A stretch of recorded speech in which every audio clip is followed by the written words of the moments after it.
ఆనాడు యాకోబును ఖడ్గము చేత చంపించినప్పుడు యూదులందరూ సంతోషించారు.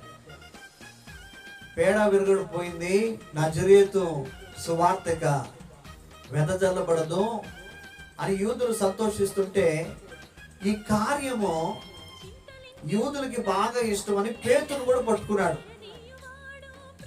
హేరోదు మహారాజు ఏం చేశాడంటే పేతురును కూడా పెట్టుకున్నాడు.